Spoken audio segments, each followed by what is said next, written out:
Hey, I just want to welcome you to the Reignite Podcast. My name is Aaron Hayes. You are here for the very first time because this is the very first ever Reignite Podcast episode. In this episode, I'm going to be talking with my good friend, Chris Scott. Chris is a counselor, a therapist. He's worked with hundreds and hundreds of clients. We're going to be talking about this idea of burnout. And you'll hear in the beginning of the episode, we weren't even planning on recording a podcast, but our conversation was getting so good. We're like, we need to turn on the microphone here. So I hope you enjoy.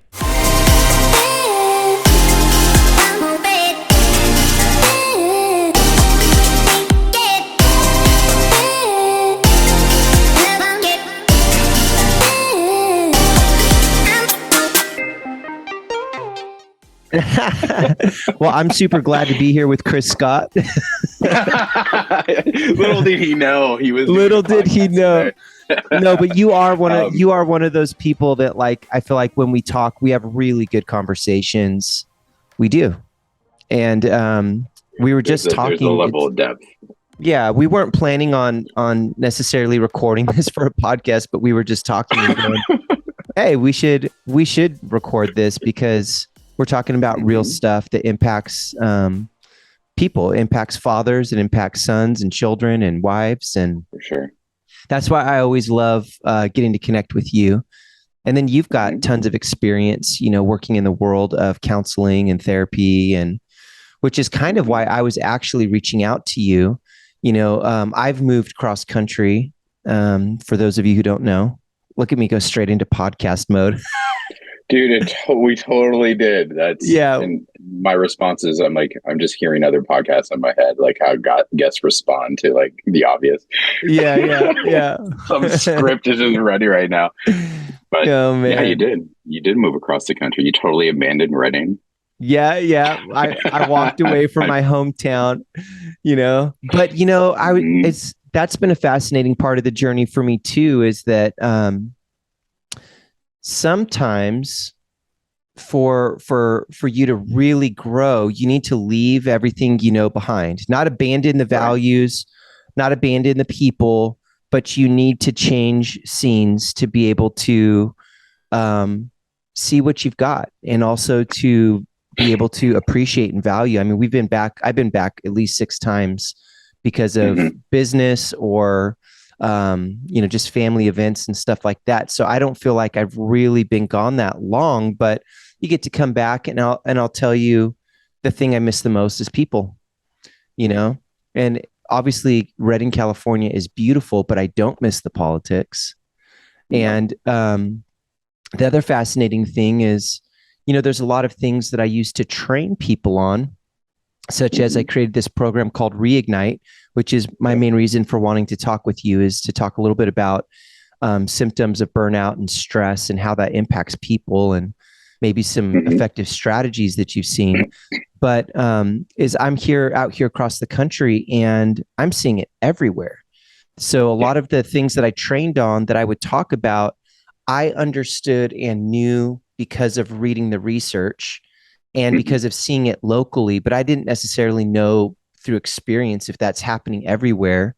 But I'm out here in Tennessee now, and I'm like, wow, it really is everywhere. I'm seeing this everywhere. I was recently just reading a Harvard Business Review study, and they were talking about burnout, and they were saying that in industries where there's passion-driven caregivers, such as doctors, nurses, educators, that burnout is like way, way, way higher than the general public, up to 40% higher in men and 130% higher in women. And so, and then some other facts, like the United States spends like over $9 billion a year just on helping people who are dealing with the after effects of burnout, or stress or anxiety.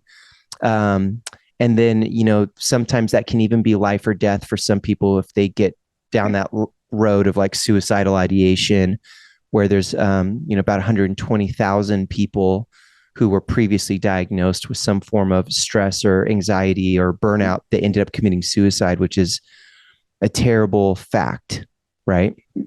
So, well, I think there's a lot of research coming out around burnout and what the long-term effects are, right? And I don't, I think it's taken us a long time to get to the place. And, people like Bessel Kolk and Gabor Mate, they've kind of led the charge on like the epigenetics and how our DNA structure can change because of stress and inflammation. And a lot of the autoimmune diseases are unchecked stress and our unchecked environment, and it's one of those things where we kind of pretend like we're cars and we can drive ourselves on red line and get better, right?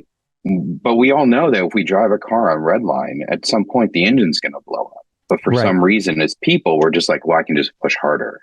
Yeah. Right. It's like, no, man, your engine's going to explode. It's right. And they're like, well, I'm not there yet. Yeah. But I think a lot of people are. They just don't know it.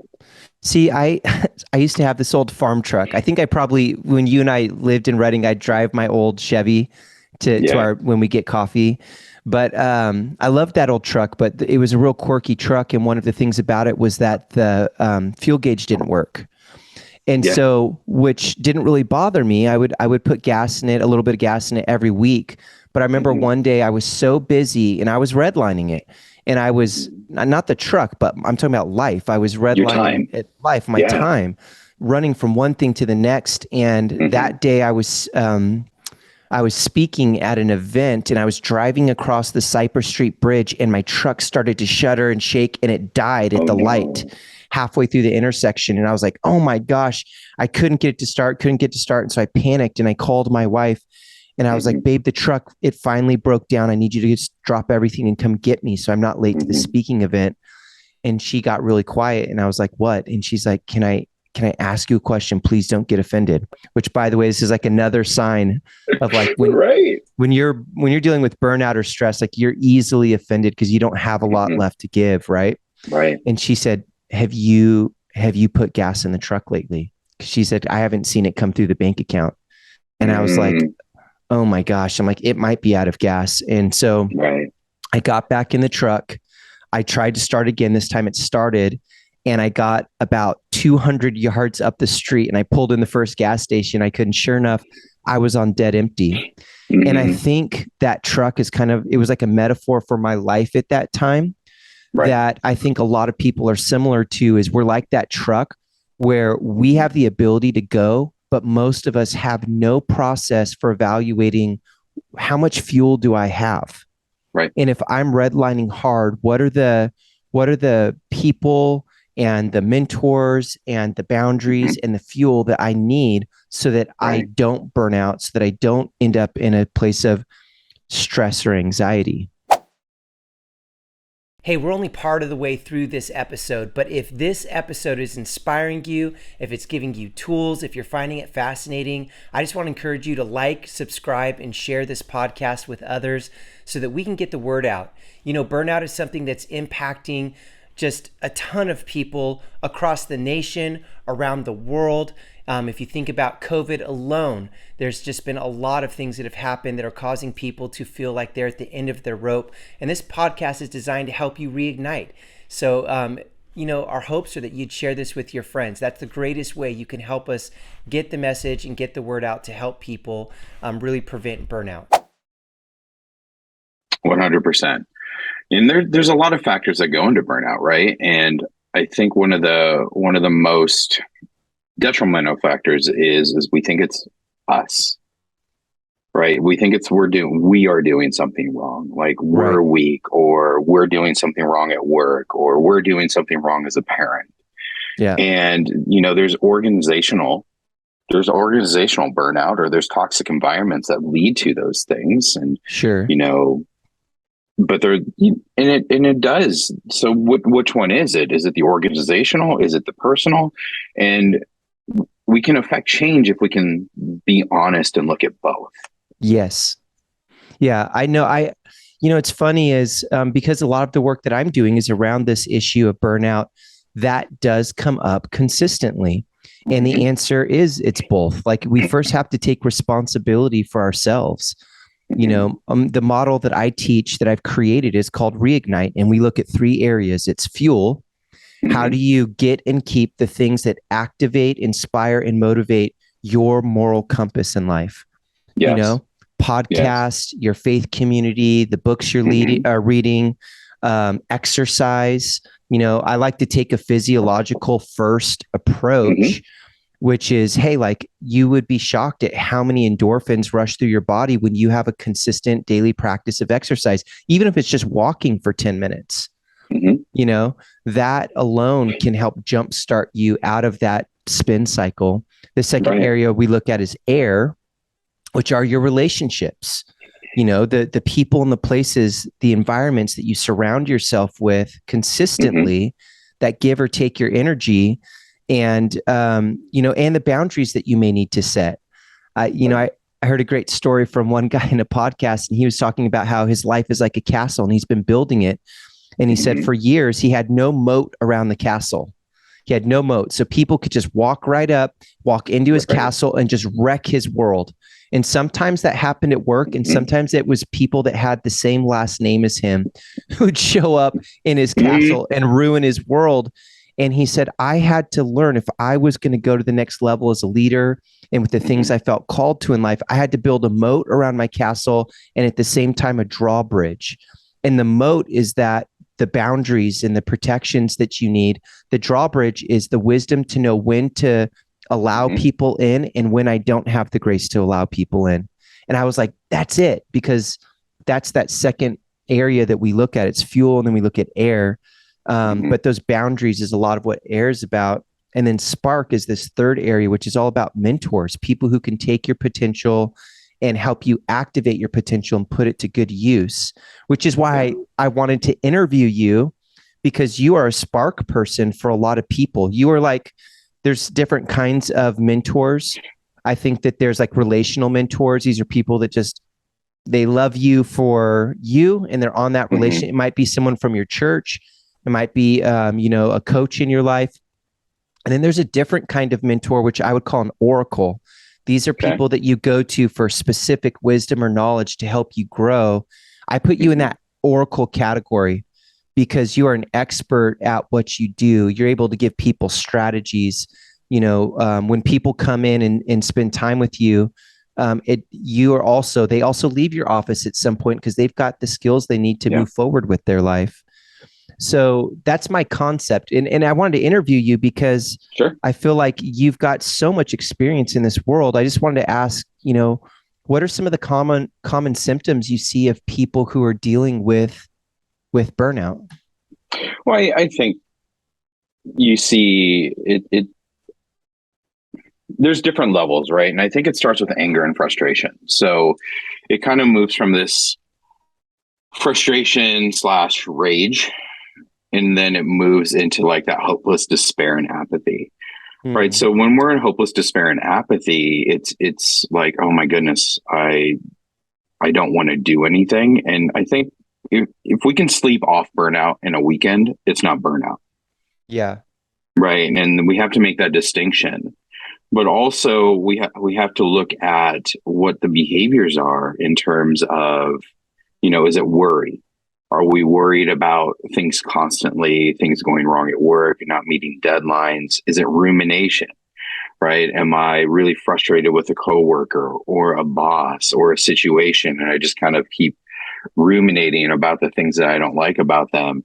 And then am I isolating, right? So the idea of maybe somebody struggling with burnout is like, okay, the answer is I need to isolate, or I don't have the energy, so I start to withdraw, right? But there's a difference between the stressor and the stress. And it's really good to make a distinction between, people in, let's say, Reading. Like there's been significant fire closer to our city since 2018, right? And that's the stressor. Like, yeah, we can do like fire mitigation, and we can do our brush clearing and things like that. And that helps reduce the stress, but the stressor still remains. And people who live in Reading, every fire season or every red flag morning, their stress levels go up. Yeah. And then they start checking Facebook, they start checking the news. Like whenever there's a smell of smoke, right? There's that heightened response, the fight, flight, freeze. Yeah. And there's a sense of powerlessness because we can't fight it. Yeah. Some people can't run from it. That means selling my home and moving somewhere else. So what am I left with? I'm left with freeze and relying on other entities to help me manage that fear.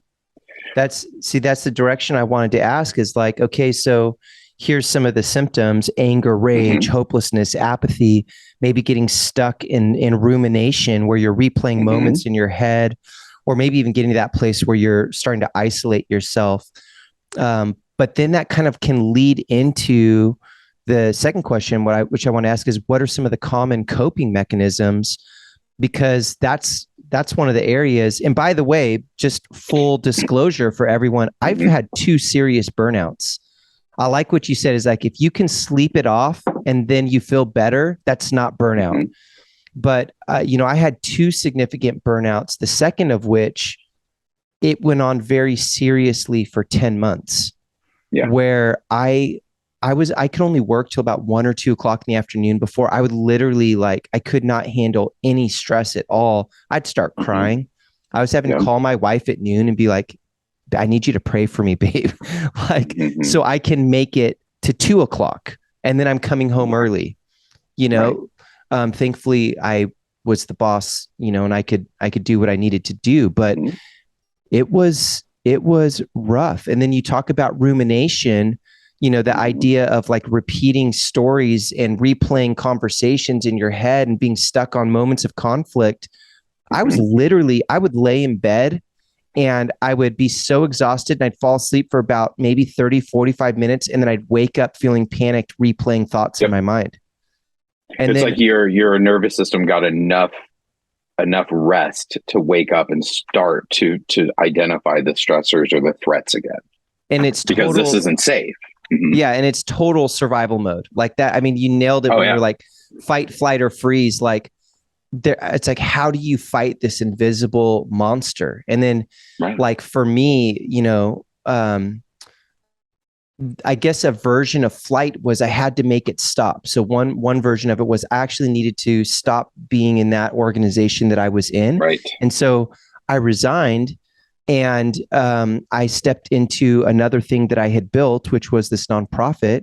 And that was the right decision, but it didn't make those feelings go away. I had work I had to do. And that work took me down a path of finding help and finding support, people like you that were able to come alongside me and help me make sense of this suffering. But for a lot of people, I was very well connected in Reading. I was lucky to have friends. You had resources. I had resources. Not everyone has resources. So that leads to some of these bad coping mechanisms. What are some of the coping mechanisms that you've seen? So I think, you're bringing up some good points. A lot of people believe if I get rid of the stressor, then I'm fine. Yeah. Right. So there is a crossover between, and this isn't, I am a therapist, but this isn't therapy. Right. But there is a crossover between burnout and PTSD. Yeah. Right. So when we're living in an environment with repeated stress every day, and we start to burnout is that feeling of my personal safety is being threatened and I'm living in that fight, flight, or freeze. So we leave a job, or let's say we leave Reading. If I don't manage the stressor, if I don't manage the stress of that situation, then I'm going to be reminded in my new job, and I'm going to be triggered by that event, right? So not only is it managing the stressor, the external, but what do you need to do internally to resolve that distress? Yes. So through exercise, so let's say you do kickboxing, right? Can you visualize beating up your job? I know it sounds funny, but the brain doesn't know. And is that just like a form? That's just like a form of allowing your psyche, your mind, to be able to go, okay, you are not powerless to this. Right. So that worked That's for one of the me. ways. Yeah, that was a way that definitely worked for me, because I was like, I need to make this inner turmoil that I feel like I'm fighting, I need to make it a physical fight. And Mm-hmm. so for me, that did look like exercise. And I would go out and work out really hard. I started rowing, Yes. and I was Yes. rowing. And as I was rowing, I was like, I was Yes. literally replaying those thoughts in my mind, but I was like, through the physical movement of rowing, it was a way of like almost expressing and Mm-hmm. processing. And I, for when I was really heavy in the burnout, I actually didn't start getting breakthrough until I partnered my processing with exercise. Correct. Yeah. No, it's a physiological release, right? So Yes. when we are burned out, or when we are, you walk into your your building, like, I don't know if we're aware, like, we start to feel our shoulders in our ears. We might start to feel the back of our neck catch on fire. We might feel super tired Yeah. walking into our business, but that we're releasing cortisol and adrenaline, right? And Yeah. there's a physiological response to burnout. And so a lot of us think we just need to isolate or rest, and we end up sitting down or laying down or sleeping. And the last thing I want to do is exercise. Yeah. But it's exactly the thing that you need to do, because you were partnering the imagery of that work with the physical, Yeah. and you were releasing that stored energy, Yeah. Yeah. This right? is So that your idea, like brain, your body keeps the score. It's being correct. stored in your body, the Yes, trauma. right. So then you're releasing that. And then your brain thinks you've completed that stress cycle. Hmm. So in Burnout by Emily Nagasaki, it's written for women, Yeah. right? But she talks about the stressor versus the stress cycle. Hmm. And like, I like to conceptualize it like we have 50 open windows on our computer, Yeah. right? And if we have 50 open windows on our computer, like, it doesn't work. So we have to complete some stress cycles. So that's what Yeah. you did on the rower. Yeah. And it allowed you to release and close down that window. Yes. Yes. Right. But let's say you were still working at that job, you would open it and close it, open it and close it, open it and close it every day or every weekend. Yeah. So exercise is one of those. Deep breathing, like box breathing, is another, Yep. where Yep. we're exhaling longer than we're inhaling. Yeah. But we're doing it with, like, I like 4-7-8 breathing. We're inhaling for 4, holding for 7, exhaling for 8. But also training my mind just to be present in the moment and not Yeah. worry, ruminate, or want to Yes. disengage.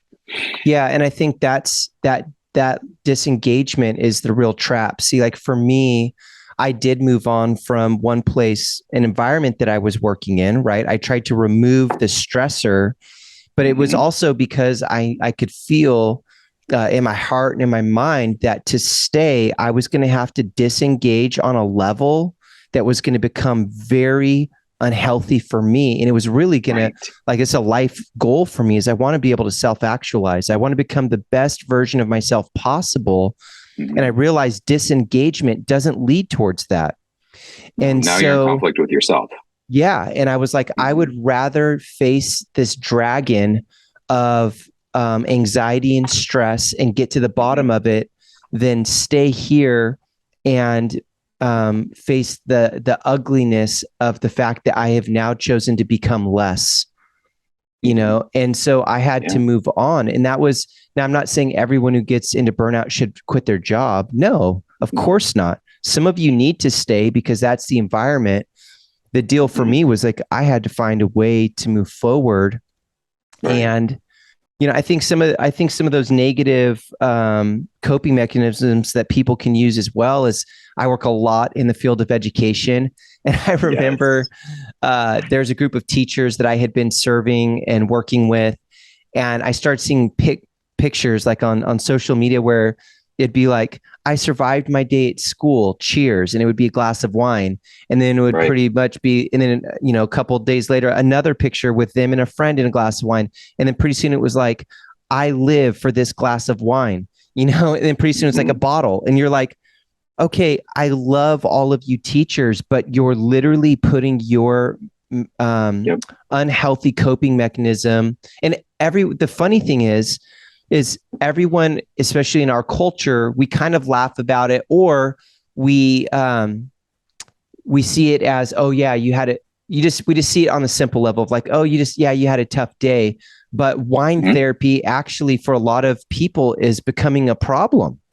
Yes. And so like, it's one of the things I talk about in my seminars is like, if you have to end your day with a substance every day to be able to cope with your day, that's a bad sign. That's a warning sign. It's like on my truck, the fuel gauge didn't work.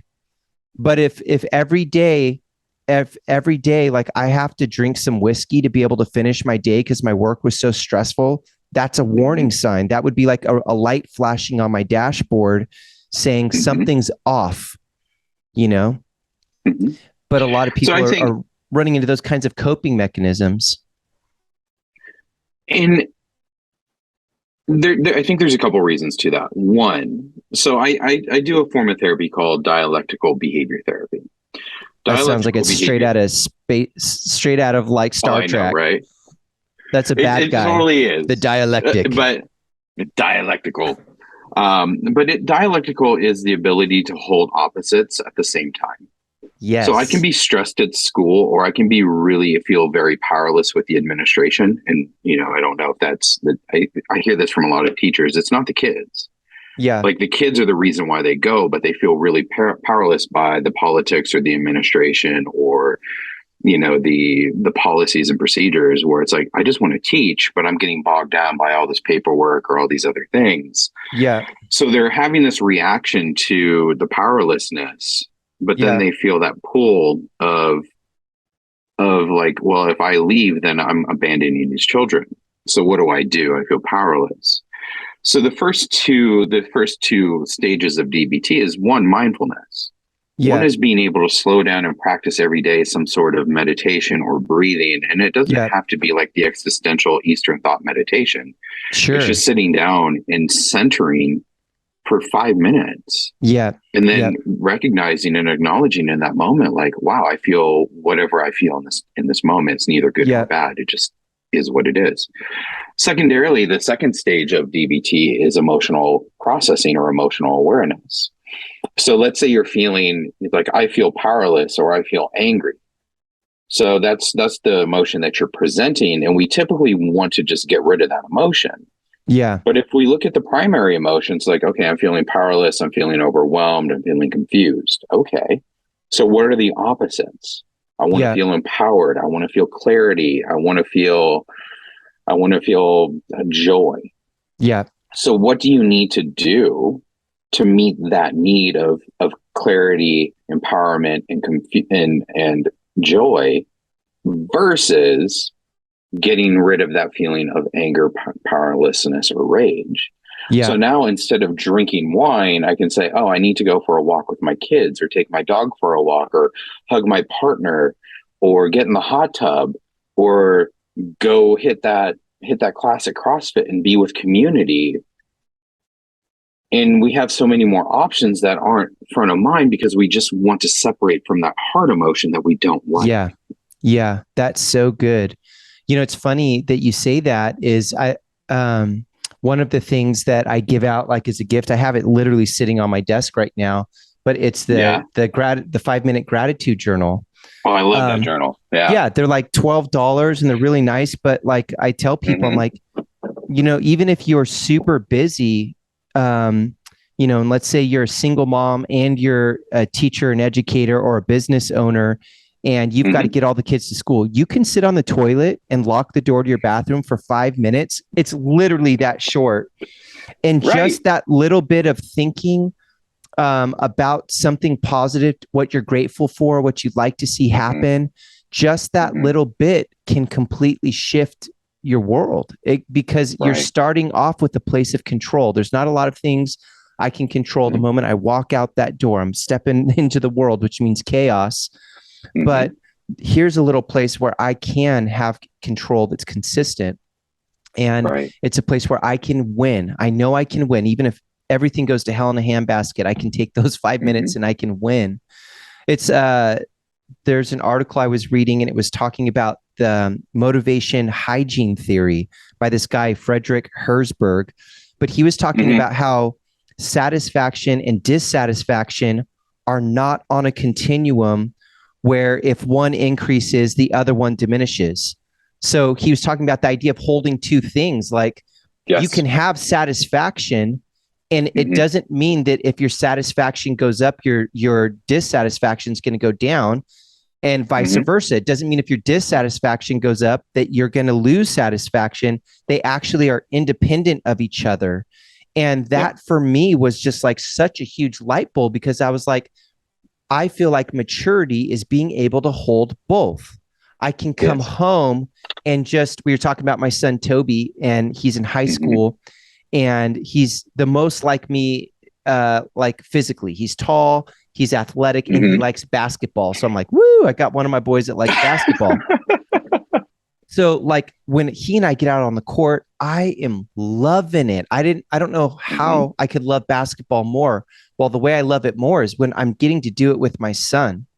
So when he and I are on the court, my level of enjoyment and satisfaction is like probably a 10 out of 10. Last night I watched him take some guy to the rack, and I was like, I was sitting on the bench. I rolled my ankle really bad, so I can't even play. I was just sitting there, but I was like, oh no, this is so stupid. I'm having like having to wipe away tears in my eyes because my satisfaction and pride in him is so high. At the same time, I had a really stressful week. And I had one night, it's the first night in probably 8 months, where I woke up with a little bit of stress and I had to process it. And I was like, okay, so I have some dissatisfaction in my life and I have some satisfaction. They're independent of one another. And I think what happens is people get really frustrated when they're trying to navigate burnout because they convolute the two. And they say, I can't have one without the other. Like, and there's almost a Pollyanna fairy tale idea that they think that the way to combat burnout is to overwhelm themselves with satisfaction, hoping that the dissatisfaction will go away, when actually that can turn into a really negative coping mechanism. Because then it doesn't feel like self-care, or it doesn't feel like completing a stress cycle. It just feels like one more thing that I have to do. Yeah. Yeah. Right. Exactly. And then it becomes another stressor that in the long run loses satisfaction and increases that feeling of powerlessness and hopelessness. I love that I can talk with you about this stuff and you're just like, you've already read it and know it. You know, it's like, this makes me really happy because I feel like this is super. If you're listening to this is like really valuable stuff, you guys. This is. And I'm on the other end, like, am I giving you something valuable? Oh, heck yeah. This is so good. I want to ask a really practical question, because there's going to be people who are listening to this who like what we're talking about. They're like, oh crap, that's me. Like, but I want to just ask the practical question of, why do you think people wait to get help?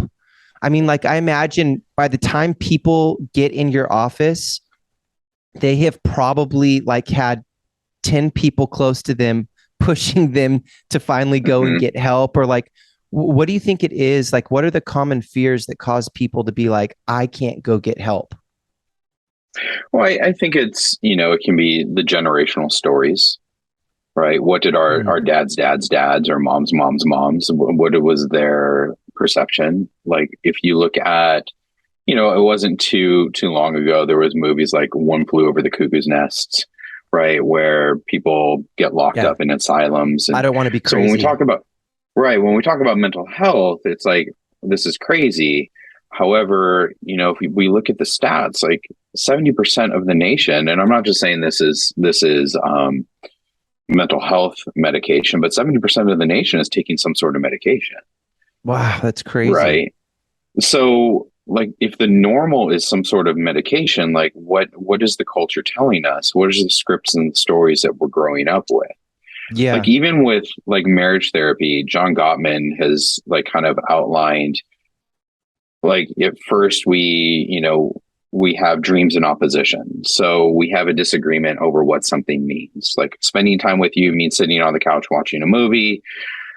Spending time with you to somebody else might mean going on a date. So now we have a different definition. Those are dreams in opposition. And then we entrench in our position. My position's more valid than your position. I see myself as all good. I see you as all bad. Then we vilify, right? And then we bring in contempt, criticism, stonewalling, and it's like the seven dwarves. I always forget the fourth horseman. And now we get embattled or entrenched in that cycle. Yeah. For at least about 6 years. And that's like, we need to do something different. We need to go to therapy. So they're 6 years into their cycle before they actually reach out to a therapist. Which means they're 6 years into almost rewiring their brain that this is the default for how we deal with conflict in a relationship. And then that doesn't just stay in that relationship. It starts because you're creating a hardwiring for when this type of thing shows up, this is how I respond. And so then it starts showing up in how you parent. It shows up in how you lead at work. It shows up everywhere where you have human contact, right? I mean, it's just, it's crazy. And organizationally, I think that, and I can't speak to all businesses, but I think when I worked in a few businesses, it was more like, you're here to serve us versus us to serve you. So there was like, forced overtime. Right. So you're going to make $24,000 a year and you have the potential to make $100,000 a year in bonuses, but you have to work 60 hours a week. Right. Minimum. Right. And it's like, well, that doesn't seem okay. But now it's the golden handcuffs because every check is $6,000, $7,000, $10,000. You're like, oh my goodness, look at all this. Right. But you're dying on the inside. So one, I think is organizational. Two, like how many bosses, and like I remember working in retail, it's like, man, I'm just feeling really exhausted and burnt out. I need time off. No, it's a holiday season. You have to be here. Yeah. Right. So organizationally, there's that mindset of burning your candle at both ends. But then you add on other stressors, family, bills, politics, global warming, whatever it might be. We just feel really powerless on a lot of different fronts. Yeah. And I don't know if we think of going to therapy as, can therapists help me with burnout?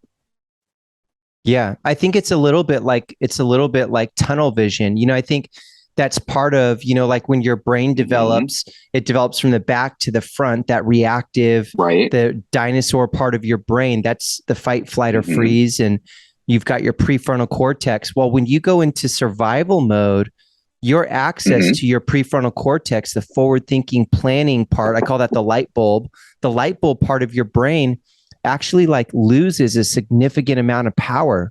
It's why when you're burned out, like things you normally could have solved, they would have been easy before, become super hard. And that's part of the exhaustion, is just your body and your brain is like on overdrive, and normal systems that you'd be able to do or things you'd be able to do all of a sudden feel real convoluted. And so, you're like, you wouldn't even think. It's funny. A lot of times when I do these workshops, people are like, I'm not burned out. And then I start describing it and talking about it. And then people are like, holy cow, I had no idea. One teacher, I just did a workshop with 100 teachers about a week and a half ago. It was awesome. It was so fun. And one of the teachers sat in the back with his arms crossed. He was a football coach. A teacher, football coach. Yeah. He had, big beard. He was a very manly man. He looked a lot like you. And, but he was sitting in the back and arms crossed. And even my brother was there helping me that day. My brother was like, man, that guy was really shut down to you. Well, he ended up messaging me on the side.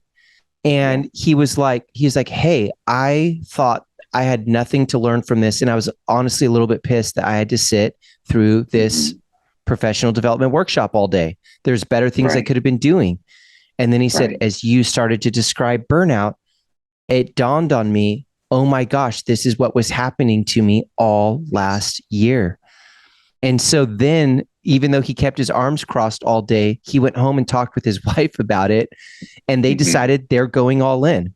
He's like, we're going to do something about this. And so they started after he messaged me 3 days after the event. And he said, already 3 days later, he's like, my wife and I feel an amazing difference just because we're choosing to take action now. And we know what to take action on, because before we didn't know. And I think that's kind of how it is, like with connecting with a therapist. It's like, if you're listening to this, by the way, and you're like, where do I start? This is a good place to start. Go find a Chris. I want to jump on two things. And I think the first thing is acceptance. Like we have to take, there's a great quote, and I forget where I read it, but the quote was like, the clarifying pain of honest reflection, right? We have to be able to look in the mirror and say, things aren't okay. Yeah. Am I feeling exhausted? Have I lost my energy, enthusiasm? Do I appear uncaring, disinterested, and insensitive? Like, have I started caring less about things that used to bring me joy? Do you think that nothing you do at work makes a difference, or at home? Like, we can be burned out as parents. Yeah, I'm reading a burnout sheet. Okay. I was like, these are really good questions. You just rattling these off the top of your head? No, I was super impressed. Sometimes, but I didn't want to miss anything. Like, do you feel frustrated, disappointed, or disillusioned? But the other part of this that I want to bring up is something that gentleman said about, I have better things to do. Yes. Yeah. Right. So when we're sitting here and we're burned out, we're not thinking about taking care of ourselves. We're thinking about the billion other things that we have to do.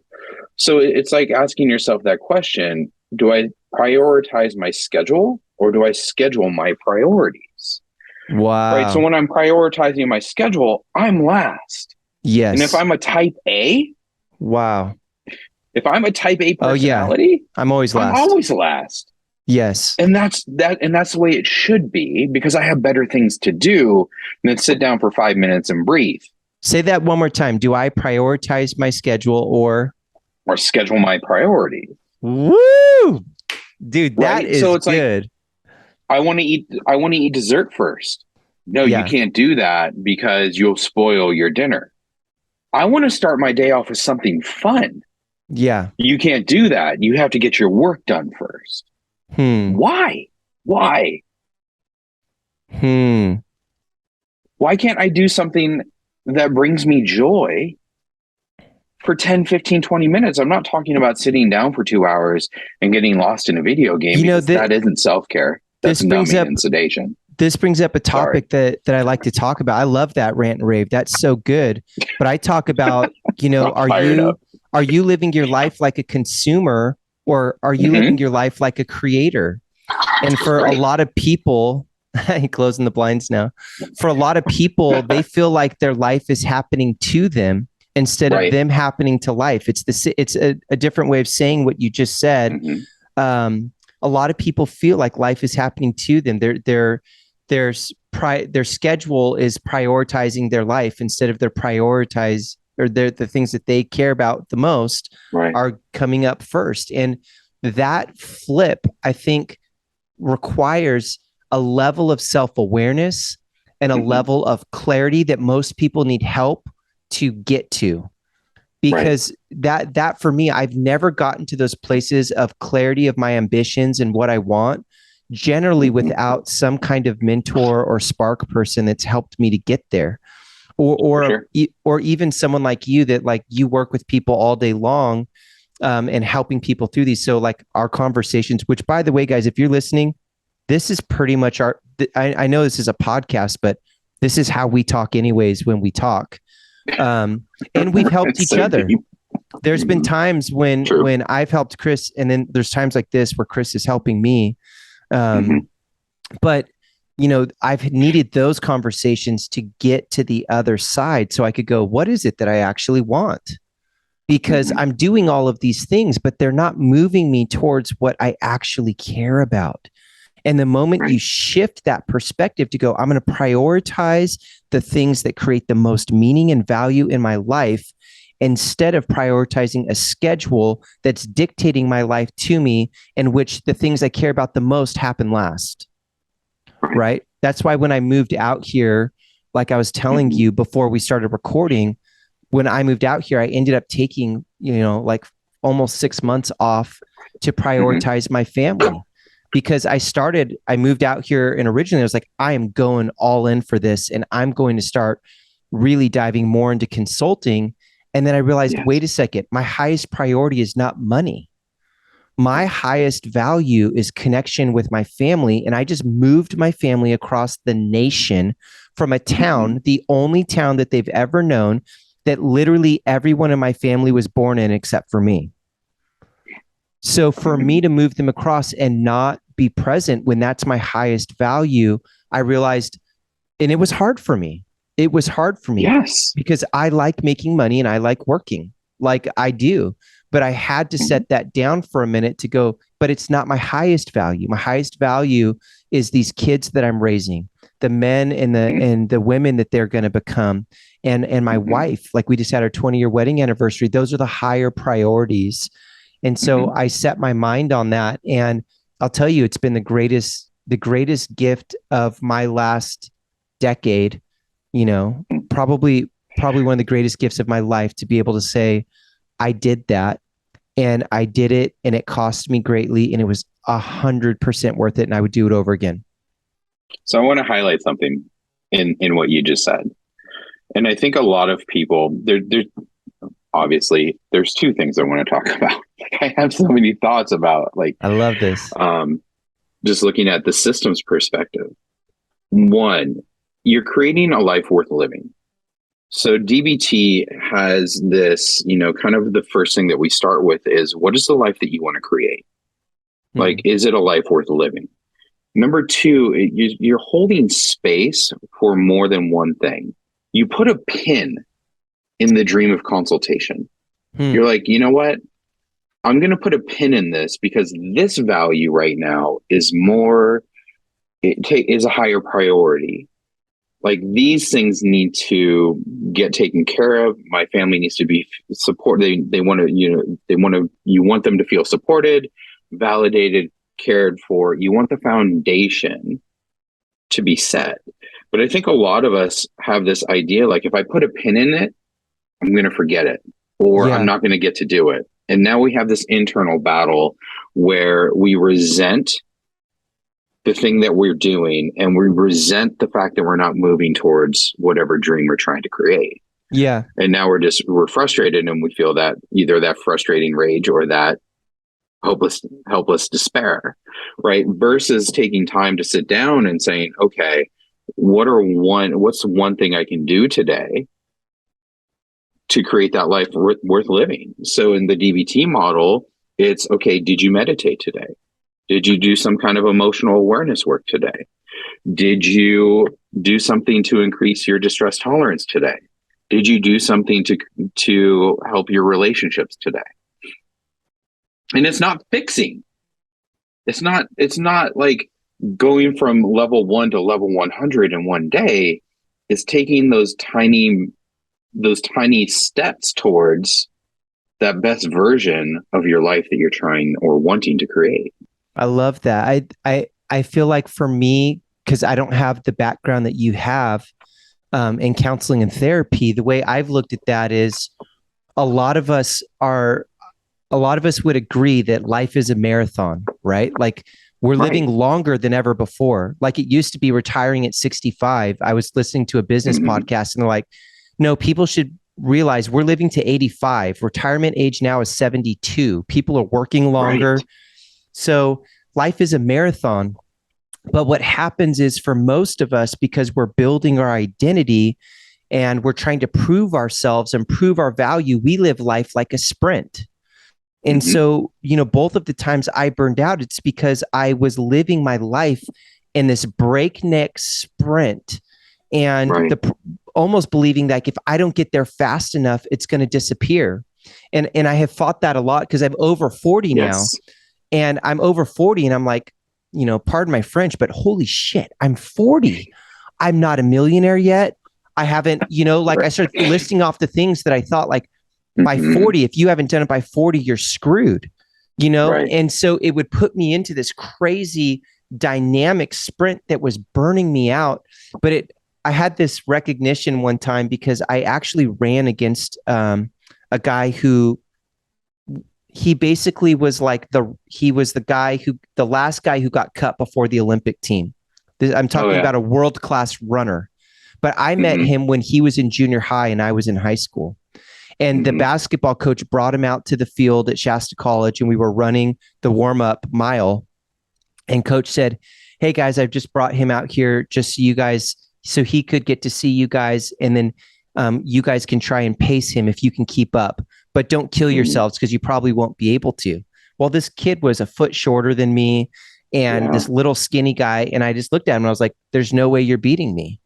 And so we started running, and I basically started sprinting, and I got about halfway through one lap and I was dying. Right. And then I looked behind, and he's the second. I was in first place. He's behind me about 50 feet, and it doesn't even look like he's trying. And then we get about 3/4 of the way through the lap, and he's about 10 feet behind me. And I finish one lap and I'm almost completely gassed, and he passed me. And what ended up happening was I didn't finish first. I didn't finish second. I didn't finish in the middle of the pack. I finished at the end of the pack because I gassed myself in the first lap. Right. And I think that's, and part of it is like the psychology of it for me was, I really feel like I had a little bit of like a poverty mindset. I've had this fear that if I don't get it now, it won't be there. And I'm just discovering that that's not true. It's not true. And like now my brother's running marathons, and he took me out, and I was like super intimidated because he can run, 26 miles, like no problem. And I was like, I don't think I can run at that pace, man. Like, and he's like, the pace is way slower than you think. He's like, you can't run 26 miles in a sprint. Like, and so I'm like, okay. So we went out. I thought I'd be able to run maybe a mile or two. Well, I ran 5 miles, and I was able to go a lot farther because he forced me to control my pacing. And I think that's the thing that causes so much burnout for people, is that we're living in a sprint, believing things are going to disappear if we don't get there fast enough, when the adjustment could simply be, let's just slow it down and let's go for distance. What do you think? I mean, that's my way of looking at it. What do you think about that? No, I totally agree with that. And to take that, the thought that I was having around that was, we think the faster that it's like that, I can have this when, right? It's like that, you can have dessert when, right? You can have dessert when you have your dinner or when you finish your dinner. And it's like, when I finish this job, I can rest. Yeah. Right. And so we keep putting things on our plate with this idea, I'll go on vacation when I close this deal. I'll be a better parent when my kids are this. I'll be financially stable when. And we keep chasing this carrot versus being present in the moment and saying, this is life. Like, how do I accept where I'm at and want to better myself? The way I do that, Chris, is I reverse engineer it. So for me, what motivates me is like a celebratory scene. So like an example of my marriage, instead of going, I'll take my wife on a date when I'm done with this project. No, what I do is I go, when I am 85 and we're at our 50-year wedding anniversary and my children and my children's children are surrounding me, what will they say about the kind of husband, father, grandfather that I was, or that I am? What will they say about me? And then that I backwards plan and go, well, then what would I need to do today that would cause them to say about me? What will my wife say about me then? And so one of the things I know I want Sarah to say was that I was emotionally present, and that I was engaged with her for our life. And, that means that even if I'm busy or stressed out, like tonight we're going on a date. Well, I'm trying to launch an e-course. Like I could legitimately work till midnight right now. I'm right at the finish line, but at the end of my life, no one's going to go, remember in 2022 when you launched that e-course? Nobody's going to say that. You know, my wife and my kids are going to remember. And you didn't go on your date with your wife? Yeah, and I Good for skipped it. you. But I launched the course, you know, that doesn't actually like, it may contribute to my financial well-being, but it doesn't contribute to the relational well-being, which is actually more important to me. Right. And it doesn't mean it'll never get done. It just means it's getting done on Monday instead of Friday. Well, to highlight that, and I'm excited for you, by the way, to highlight one of the, I guess, one of the antidotes to burnout is finding things that bring value and purpose, right? Because like one of the causes of burnout is the stressors and the stress. Like if you think of like your life as like a campfire, right? So like stress and stressors continue to rain on your fire for life, right? So purpose, fulfillment, joy, those things that make life worth living, they get tampered down. Yeah. But if you take a step back and say, what is the life that I want to live? What are the things that I want to experience? What are the things that bring me joy? Then you might say, hey, there's only 18 Christmases that I have with my kids before they potentially move out. Oh, yeah. 18. Yeah. I am not willing to work on Christmas. Yes. Because my value of family and the 18 Christmases that I have with my kids at home, where they can wake up and put on the silly pajamas and have the whatever ritual or tradition you have, there's only 18 of those. Yeah. I'm going to not work on Christmas. Then you can't work here. Sorry. Then I can't work here. Yeah. It's more important. I heard Jordan Peterson talk about this, and he was saying he loves his parents, but he doesn't live in the same town as them. And he said he realized, he's like, I see my parents once or twice a year. And he said, I was realizing like that means that I'm only going to see them, you know, like 22 more times before they die. Right. And I was like, whoa, this is a way different way of thinking about it, because all of a sudden those 22 visits become so much more important.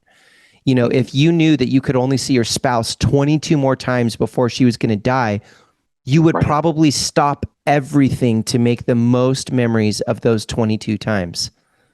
That's a weird, powerful thought. I like it. But I think and you can correct me if I'm wrong, I think we think, I'm going to see my spouse 365 times because I see them every single day. Right. But how many of those times are value driven?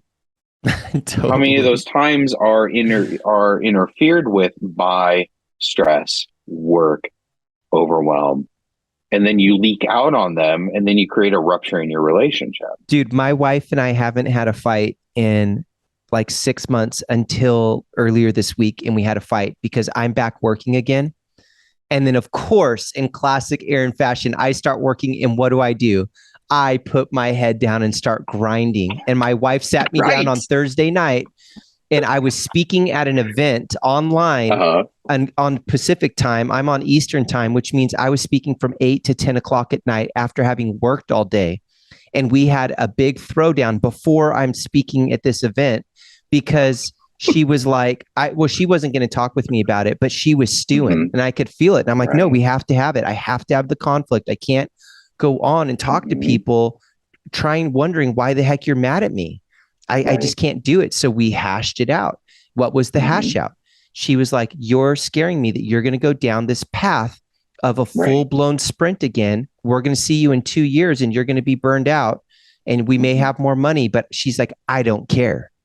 That's not what I care about. And it was like, whoa, you know, so it's real. It's really real. Well, hey, we've been talking for a while. I still have I still have two more questions. One of them you've kind of already answered, but this has been awesome, man. I'm enjoying this. This is good. It's fun. What would happen if you do nothing? That's a big question I want to ask, is like, what happens for people who are dealing with this level of stress and anxiety and they do nothing? Now, I have big opinions on this, but I'd love to hear from your perspective, like where does this go if it goes unchecked? Well, I think your big opinions comes from your experience, right? Yeah. And I was listening to a podcast, and the speaker, I think it was Rory Vaden, was talking about like your best position to help the people who you used to be. Yeah. Right. So because you've been through burnout, you're able to really speak from that place. Like, what happens if you do nothing? Like, you collapse, you become Yeah. a shell. Like, like so many pictures of Reading after the car fire or Paradise after the campfire. Just burned to It's the just ground. it's burned to the ground, and there's like a chimney, Yeah. right? And that's what happens if you do nothing. Yeah. You Yeah. become a shell of yourself, and you become like this chimney. You're there physically, but there's nothing. Yeah. Yeah. I, Right. yeah. And I think if you're listening like that, this is not, when you say that, Chris, I just want people to know this is not a euphemism. I mean, like for me, when I burned out, it scared me because it scared me. I legitimately mean like I was fearful that I would never reemerge.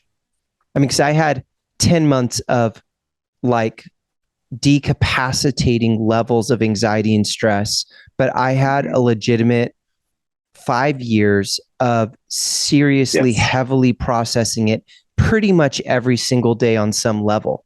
Like Right. I don't feel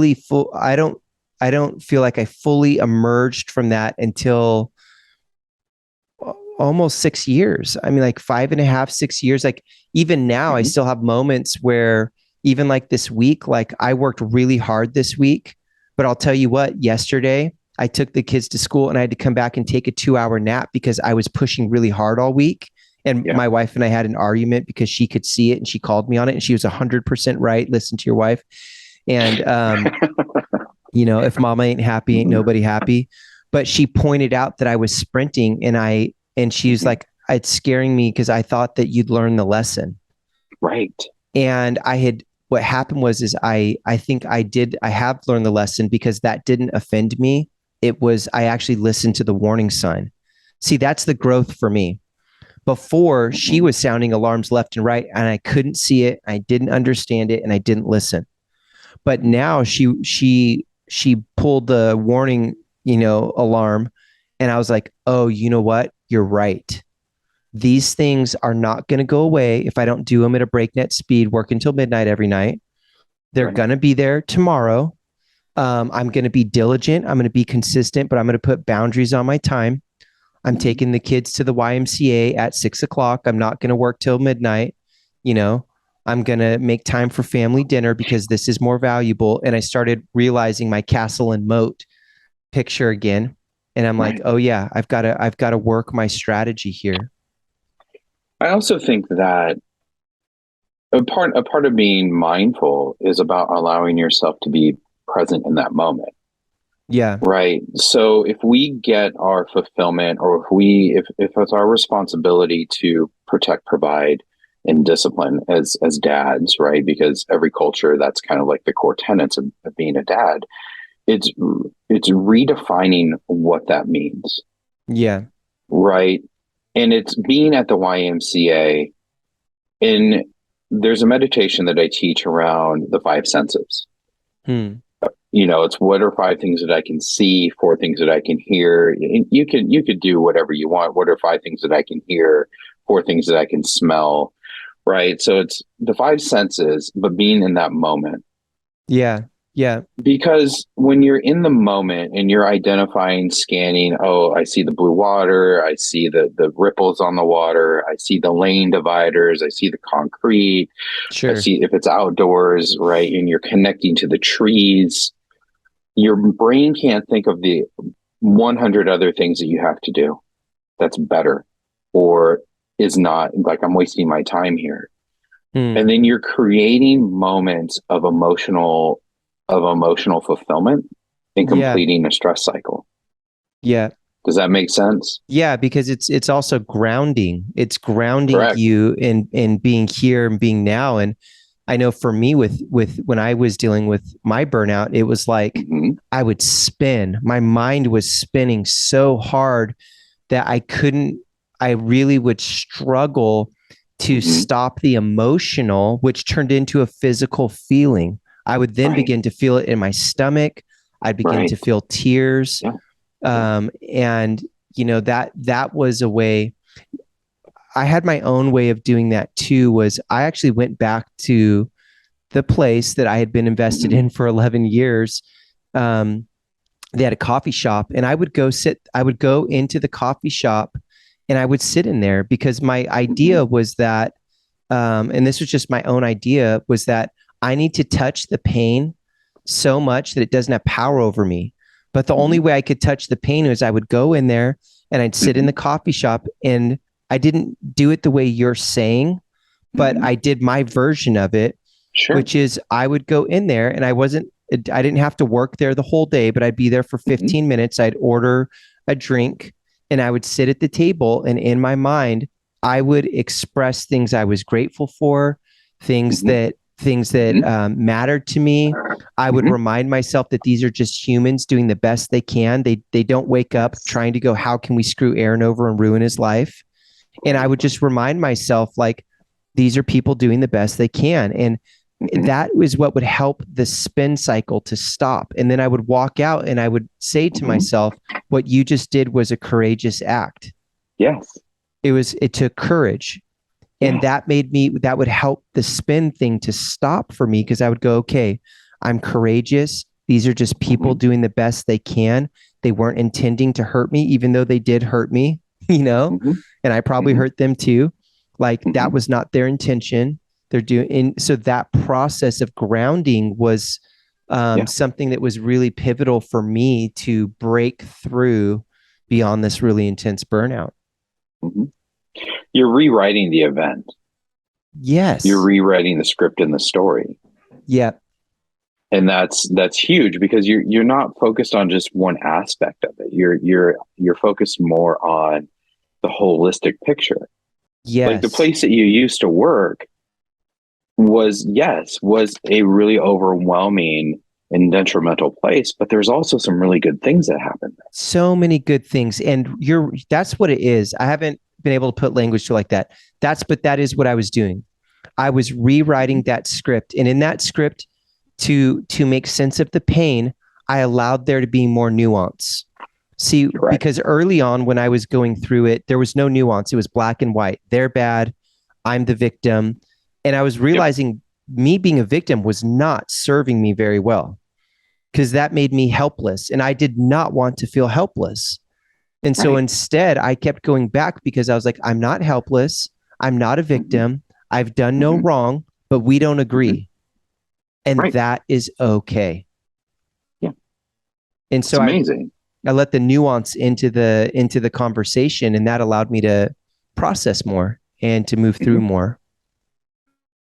Well, dude, this has been incredible. My sixth question was going to be, what are some of the most effective strategies? I feel like we've talked about Do we have enough time? No, we don't. We don't. Do we need to do another 2-hour part 2? Yeah, I think that the strategies that you brought out that I teach fairly regularly and that I find super valuable is the box breathing. Like that has been an incredible tool for me. Mm-hmm. What, maybe obviously we don't have enough time for another 2-hour podcast just on strategies, but what would just be maybe one or two strategies that someone who's listening could begin to do that are easy, that are simple, but that could make a noticeable difference? Well, I think the simplest strategies would be acceptance. Like, probably the first strategy would be acceptance. And I think your story about going back to your place of employment and accepting the situation is what allowed you to let in the nuances. Right. And I think that's one of the biggest roadblocks, is accepting the situation and exploring what are the parts of the story that I'm not allowing in.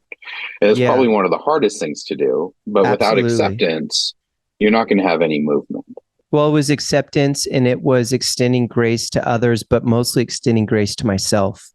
If I can say that the people who hurt me were doing their best, then I also have to accept that I was doing my best as well with the tools that I had at the time. Absolutely. And then I think number 2 is, and I think we use the word self-care really flippantly. But self-care, we're not doing self-care. We're doing preventative, or I'm sorry, we're doing reactive care. It's not self-care. Self-care is really making yourself a priority. Yeah. Are you waking up in the morning exhausted, jumping in the shower, microwaving a Pop-Tart, filling up your coffee, and then like dreading the start of your day?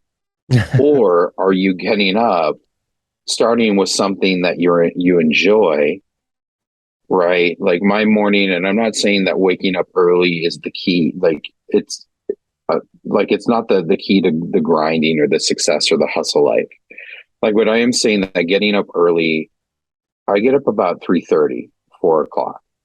And I'm in bed. I thought you were gonna say 6 or 5:30, 3:30. Okay, keep going. 3:30. But I'm in bed by 9:30, and I'm asleep. So I'm still getting 7 hours, right? And that's a priority. The routine is the same. Yeah. If the routine is messed up, I don't get the sleep, and I am a mess. Yeah. But the first thing that I do when I wake up is I meditate. I do a 5-minute breathing exercise, and I totally feel grounded. Yeah. The next thing I do is I dive into some kind of devotional. Yeah. And then I journal about that because I want things to be transformative. Yeah. I don't just want to read a self-help book and be like, oh, I identify with that. Yeah. No, what are the tools that I can use to actually transform my life so I can be a better, more well-rounded, more involved person? Yeah. Like, how do I become a better dad, husband, business owner, philanthropist, and make changes in my community? Well, I don't do that if I don't make time. Right. And then after that, now it's about 5:36, I'm working out. And then at 7, I'm in the hot tub. Yeah.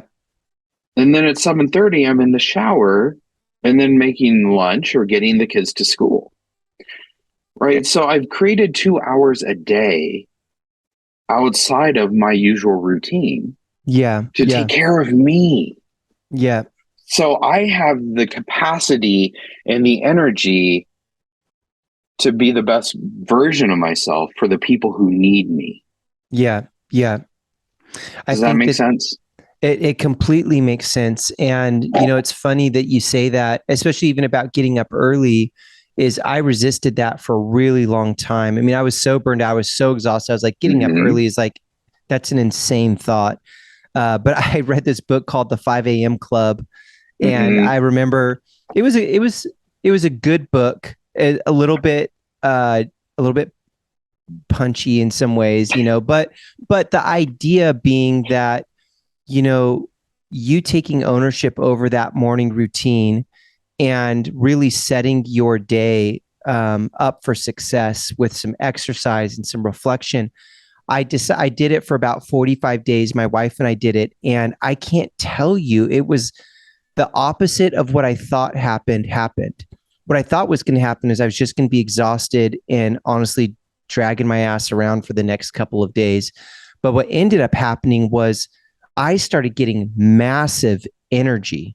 Like if you go back on my Instagram, on my Aaron M. Hayes Instagram, which is more of my business account, you'll see if you go back down, I was doing a series of videos every morning for a while. And it's just because getting up early and starting off with some meditation and some exercise and some reflection, it like super energized me. And I didn't see that coming because I was so burned out, I couldn't even make it through the day. Right. But it like super energized me. It was shocking. It was shocking. So I love what you're saying. And I think it's this idea of mindfulness and intentionality and purpose that when you start your day with that, it gives you, Correct. who cares about a competitive advantage? It moves you towards your meaning and your value. It's It my moves, moat. yeah, it is your moat. You're setting your intention of what you're going to allow or how you're going to show up in life. I love it. I love And it. for the listeners, like, this wasn't one day I decided to wake up at 4, right? This started 10 years ago when my daughter started getting up at 6. And I'm like, oh, this is terrible. And then I was able to reframe that to, this is her sleep cycle. She doesn't know. She's 6 months old. Yeah. This is what she's supposed to be doing. So Yeah. I would get up and start my day. And then slowly over, she's 10. So over the next 10 years, I stopped using an alarm. I'm 46. I'm getting older. So people tend to wake up earlier when they get older. And I think it's because the research shows like we run out of melatonin, which may or may not be the case, but let's capitalize on that. But I'm not making it this have to. Yeah. I'm not making it this, I want to get the competitive advantage, so I need to do this because if I don't, then I suck. Yeah. It's not punishment. No, it's joy. It's enjoyment. What do I get to learn today? What do I get to experience today? How do I want to show up today? How am I taking care of myself and loving myself through exercise and movement and the hot tub? Like, all those things are about loving myself so I can give love to other people. Yeah. Yeah. I not love just survive going to work and listening to other people's pain. Right. Right. Sorry. Hey man, you're on fire today. We didn't even plan on like recording a podcast.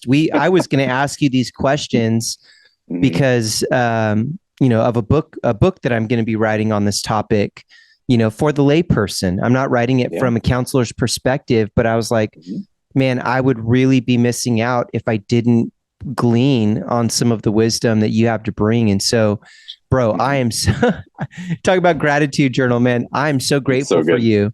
This has been so exciting. And, if you're listening to this and you found value in this, I just want to encourage you that you're not alone in this. There's a lot of people who are dealing with this.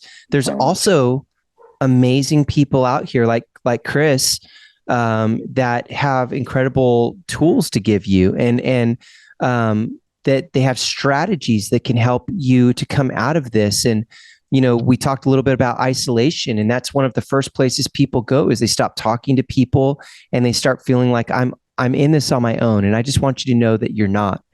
And there are strategies and people that can help you. Hey, Chris, before I wrap up, how could people follow you if they wanted to learn more about you, or maybe even engage you with some sort of help or support? Sure. So if you're in California and you are looking for a therapist, you can go to guideposttherapy.com. So if you're in California, we can help you therapeutically. If you just have questions or if you want some recommendations on books or meditations, you can send me an email, chris@chrisscottmft.com. Or you can go to guideposttherapy.com and then just hit like connect, and I can get an email that way. I think that's the best way to get a hold of me. Or you can email Aaron and he can. Yeah, I can connect you. I can connect us. Well, man, this has been an incredible time. Thank you so much. And appreciate it. Dude, we're gonna have to do a part 2 because we're just barely scratching the surface here. It's a huge topic that a lot of people don't think of. And, one last thought before we wrap up, it's like, people have these dreams, and let's say these doctors who are or nurses who are just burned out. Like, a lot of those people will leave the profession altogether. Right. Because they lose hope in their profession. But you've worked the majority of your life to get your dream job. Yeah. Like, get help or talk to somebody before it's like, oh man, I spent 40 years of my life trying to get this dream job, and now it brings me so much pain. Yeah. Oh, that's just heartbreaking. This is doing this work actually protects the investment that you've made in yourself. And you can continue to get fulfillment and purpose and joy out of your life. Yeah. And what if you could do it and be on fire in the right way?